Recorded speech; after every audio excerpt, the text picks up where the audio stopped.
Buster Olney was on with Han. It was Han Solo today. And he talked about the biggest question for the Yankees moving forward. The bigger question for me is the bullpen. That series that they had in Fenway Park, I think, absolutely exposed some of the weaknesses that the Yankees have. The bullpen issues, holding runners in a game plan situation. In a playoff series, opposing teams are going to be looking for opportunities the way the Red Sox did. They're going to have to close those up. And I do think by the time we hit, 4 p.m. on July 30th, the trade deadline, they have to be comfortable with the solutions that they have at first base, at second base, at third base. Because it's interesting, when you have a lineup that has Volpe at the top, having a good year, Soto, Judge, 2 of the 5 best players in the American League, they're clearly a World Series contender, but they also have clear holes and ways to upgrade. And I do think, the market will afford them some opportunities to look at. Bullpen might be the toughest because so many contenders are going to be looking for relief help, including the Orioles, including the Mets, and including some of the other contenders. Now, a lot of people ask me about LeMahieu and Torres.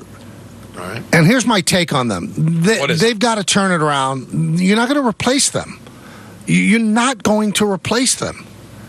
There's too many holes. It's like the kid sticking his fingers in the dam because it's springing a leak. There's too many leaks. So the thing that you have to concentrate on is the bullpen. You do.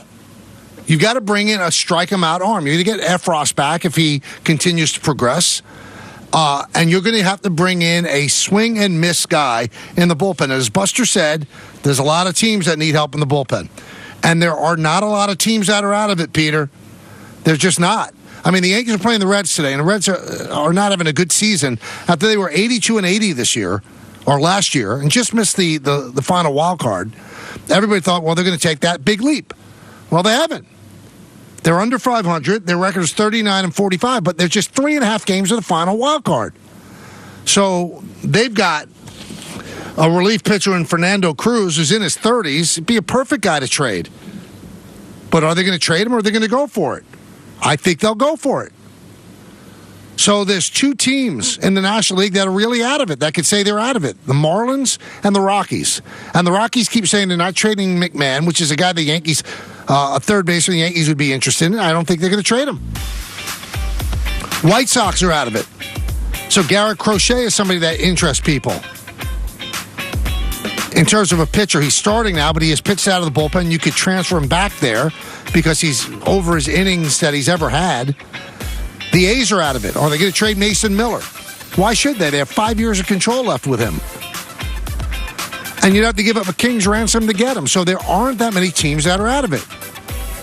That's going to be the difficulty in anybody that's trying to make their team better. The third wild card kills you. And I think if Major League Baseball wants to have trades, they have got to move the trade deadline back to the end of August.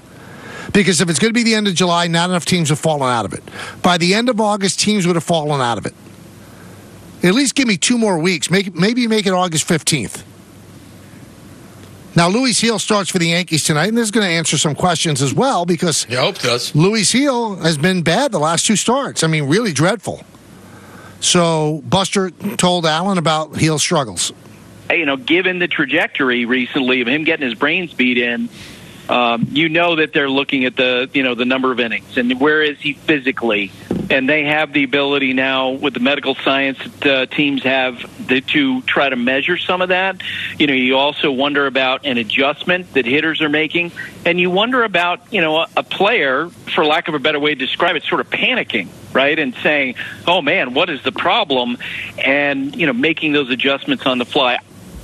Well, we'll see. The Reds are kind of a middle-of-the-road offensive team. They do steal bases. Middle-of-the-road. Well, they're not middle-of-the-road offensive. They're bad offense. But they're middle-of-the-road when it comes to their pitching. So they have the 24th batting average in baseball, 22nd on-base percentage, 18th slugging, and tied for 22nd with only 79 home runs. So I look at this series, Peter, the way I looked at the Blue Jay series. Yankees finally didn't lose the series, but they went to Toronto, and Toronto's awful. Toronto is underachieved. They might be a team that sells, but they're awful. Their pitching has been awful. Their bullpen has been awful.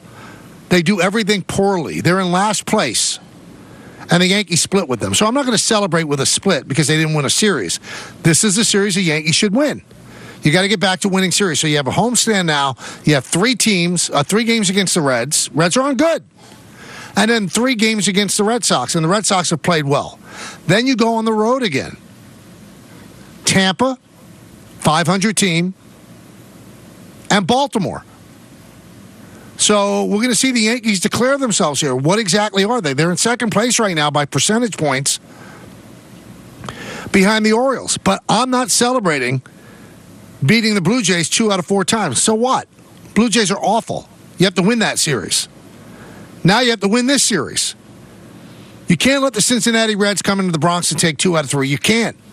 Because then you got a Red Sox team that likes to run, and your running or the ability to stop the run is something that has not gone well. So that's going to be an interesting 3-game set as well. You've got 12 games coming up. I'm going to tell you exactly where the Yankees are. And, not ripping anybody or anybody's skill set, but when your 4 through 9 is Verdugo, Torres, Rice, LeMahieu, Grisham, and Trevino, your top 3 is what's going to do damage. So we'll see exactly what happens.